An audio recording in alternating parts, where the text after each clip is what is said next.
నాకు కావాల్సింది కారణాలు కాదు, నా కూతుర్ని పెళ్లి చేసుకునేవాడి స్టేటస్. నువ్వేమో ఆ లలిత రెండో భార్య, ఆ వేదేమో సవతి కూతురని మాట్లాడుతున్నావు. కాని మీ అమ్మ నాన్న ఏం చేస్తున్నారు? ముఖ్యంగా మీ అమ్మ. ఆవిడ అమ్మాయికి పెళ్లి చేయాలి అంటే రెడీ అయిపోయింది. సరే, అది క్యాన్సిల్ అయిందనుకుంటే తనకి ఏదో గండం అనగానే పరిగెత్తుకుంటూ ఎక్కడో ఉన్న గుడికి వెళ్ళిపోయి తనే తల్లిలాగా పూజలు చేయించింది.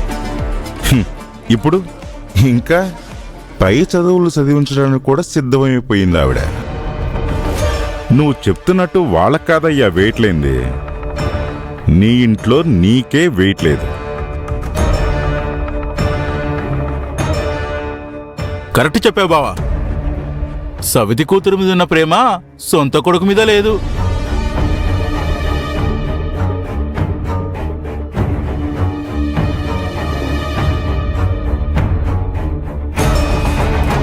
అదేంటి బావా, ఆ గ్లాస్ ఎవరికి?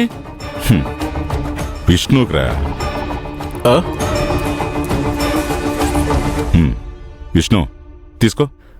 లేదు అంకుల్, నాకు అలవాట్లేదు. నిజంగా లేదా?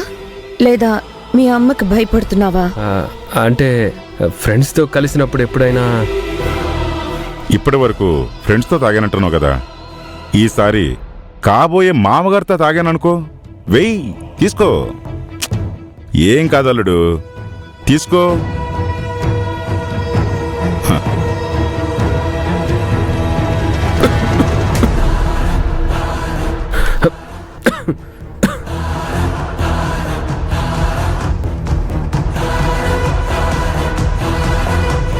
ఏంటయ్యా అయిపోయావు?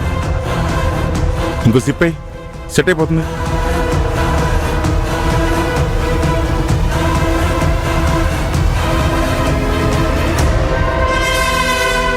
డాడీ, విష్ణు బిజినెస్ పెట్టుకుంటానంటే వాళ్ళ అమ్మ నాన్న కాదు అన్నారు. ఇంకర్థమైపోయింది ఆ ఇంట్లో విష్ణుకున్న విలువేంటో.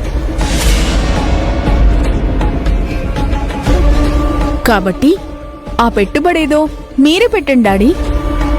ఏంటి విష్ణు, నన్నే పెట్టుబడి పెట్టమంటావా?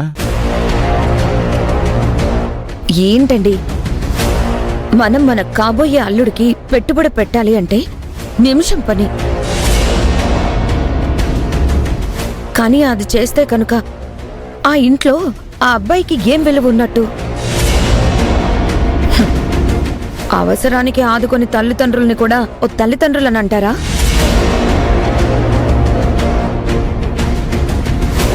మనమే అతనికి పెట్టుబడి పెట్టి హోటల్ పెట్టిస్తే రేపెవరైనా అత్తగారు పెడితే కానీ దిక్కులేదు అని కామెంట్ చేస్తే?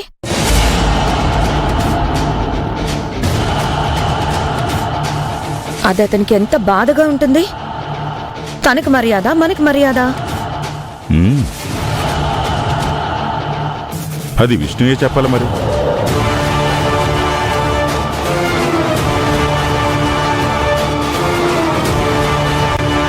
చూడు విష్ణు, నువ్వేం చిన్నపిల్లాడివి కాదు.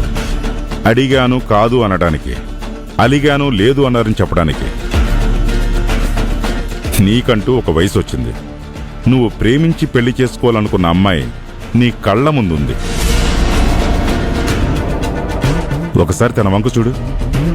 మీ ఇద్దరి మధ్య ఉన్న ప్రేమను గుర్తు చేసుకో.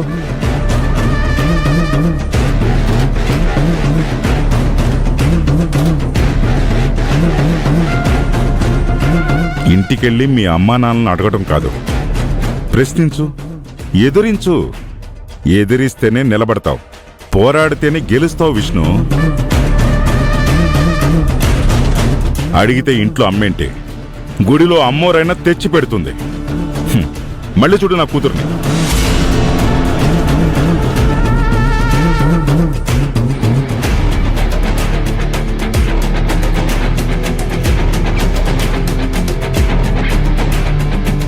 గుర్తు చేసుకో నీ ప్రేమని, గుర్తుంచుకో నీ కర్తవ్యాన్ని. ప్రేమికుడు అనేవాడు ఒక సైనికుడిలా ఉండాలే తప్ప, సైనికుడు యుద్ధంలో గెలిచేవరకైనా పోరాడాలి, లేదా చచ్చేవరకైనా పోరాడాలి. ప్రేమలో ప్రేమికుడు కూడా అంతే.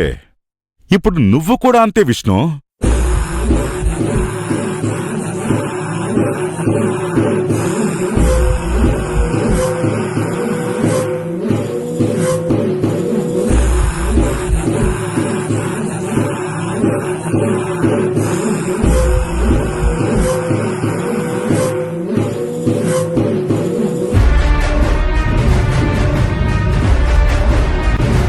నువ్వేమన్నా ఇవాళ ఆస్తిలో వాట అడుగుతున్నావా? నా కాళ్ళ మీద నేను నిలబడతాను, పెట్టుబడి పెట్టమని అడుగుతున్నావు. కాదు అంటే 10 మందిని పిలిచి పంచాయతీ పెట్టు. వచ్చిన ఏ పెద్దయినా సరే మీ అమ్మా నాన్నదే తప్పు అంటారు. జీవితంలో ఎదగాలి అనే ఆలోచన రావటం గొప్ప కాబట్టి నిన్నే గ్రేట్ అంటారు. వెళ్ళు వెళ్ళు.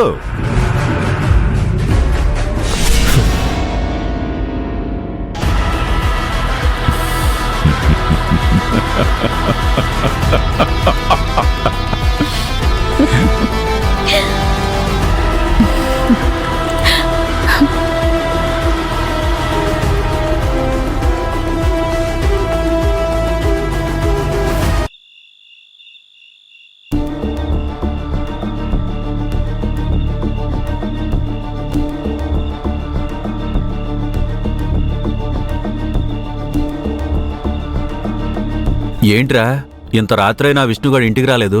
అడిగేవాళ్ళు ఎవరు మావా? ప్రేమతో వాళ్ళు భరిస్తూ ఉంటే అది వీడి గొప్పతనం అనుకుంటున్నాడు. ఎవడో వీడిని ఖచ్చితంగా ఇన్ఫ్లుయెన్స్ చేస్తున్నారా? నాకు తెలిసి ఆ చైర్మన్ గాడే అయి ఉంటాడు. లేదంటే ఇలా మాట్లాడ్డు. అసలు భయం లేకుండా ఇంత రాత్రి వరకు బయట తిరగడు. ఏమో మావా, నాకేం చేయాలో అర్థం కావడం లేదు.